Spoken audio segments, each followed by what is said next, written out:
8 number, সকাল সকাল ঈদগাহে চলে আসব।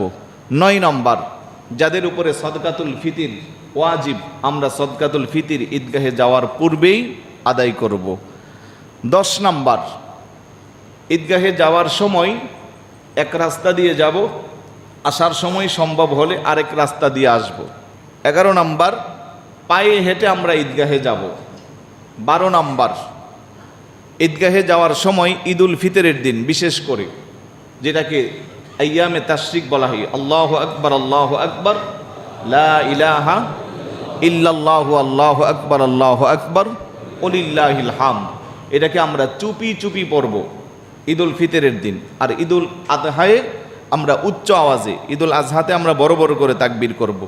সর্বশেষ 13 নম্বরে আমরা যে কাজটা করব, যদি সম্ভব হয় ঈদগাহে যায় নামাজ আদায় করব। কারণ ঈদের নামাজ ঈদগাহে আদায় করা উত্তম। যেহেতু আমাদের সেই ব্যবস্থা সিস্টেম নাই, তাই আমরা মসজিদে চলে আসি, মসজিদে আসব। আল্লাহ পাক যেন এই 13টা সুন্নতের উপরে আমল করার তৌফিক দান করুন। আরেকটু জোরে বলুন।